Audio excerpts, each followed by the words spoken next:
Guys, good morning. Mapagpalang araw sa inyo. Guys, nasa daan tayo ngayon at meron akong naispatan dito sa daan. Ito siya, si nanay. Nagtutulak-tulak siya ng kanyang sidecar na bisikleta. Timingan natin guys. Kawawa naman si nanay. Napakainit. Konting tulong lang po. Yun oh, kita nyo guys. Nababasa nyo guys. Yung likod ng kanyang tarpaulin. Konting tulong lang po. Sabi niya oh, meron pala siyang sinulat. Kawawa naman. Grabe, lalo ako tuloy naawa. May nakasulat guys, konting tulong lang po. Tamang tama guys, talagang pinagkaloob ng Ama na makita natin ito. Kahit konting bagay lang guys ang may tutulong natin. Tiyak na matutuwa si nanay. Samahan niya ako guys. Good morning Nay. Ang baka po. Good morning po, kumusta kayo?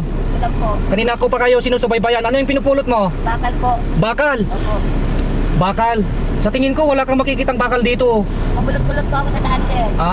Taga-ano kayo? Bulacan po. Bulacan. Opo. Bulacan, Maynila. Baliwag po.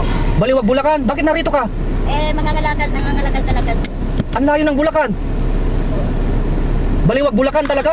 Ba't nakarating ka dito? Saan ka tumutuloy? Yan lang po. Dito ka lang tumutuloy. Opo, sa sidecar ko lang po. From Bulacan to Isabela? Nag-sidecar ka lang? Wala kang kasama? Wala po. Aso ko lang po kasama po. Asan ang pamilya mo? Nasa pinsan ko lang po yung nasa Bulacan. Pero dito, saan ka tumutuloy talaga? Wala po. Ay grabe naman. Opo. Kaya pala may nakasulat sa likod ng tarpaulin. Konting tulong, ganon. Ay anong plano mo? Hindi ka na uuwi doon? Uuwi po ako pag may pera.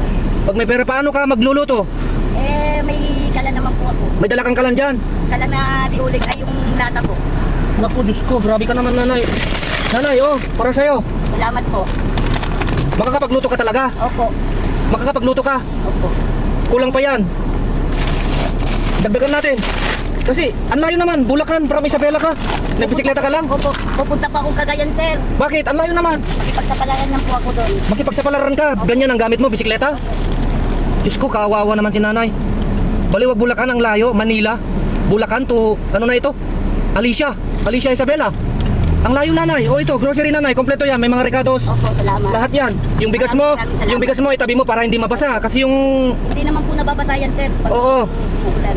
Grabe naman nanay. Ako'y nalungkot sa'yo. Ang layo ng pinanggalingan mo. Totoo ba na Bulacan ka? Bulacan po ako. Ang layo nanay. Paano ka nakapag-travel? Via bisikleta lang? Opo.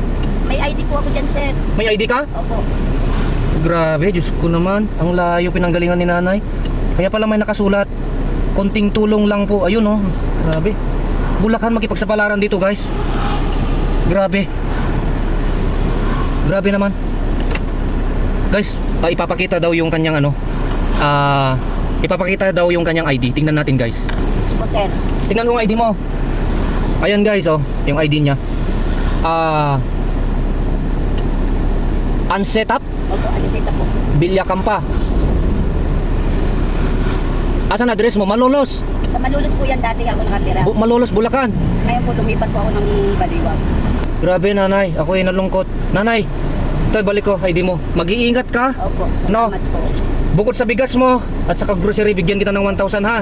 Opo, salamat Para may ano ka dyan sa daan. Opo, salamat. Ha? Opo. Mag-iingat ka. po. Opo, sir. Sana nanay, pag ganitong panahon na ng tag-ulan, Opo. mag-iingat kayo. Ano? Opo. May mga damit-damit kayo dyan. Mayroon naman po. Ay, ganon. Oh, sige nanay. Opo. Pagtiyagaan mo yung naibigay ko ha. Opo, salamat. Okay, God bless. Mag-iingat kayo. Bye-bye.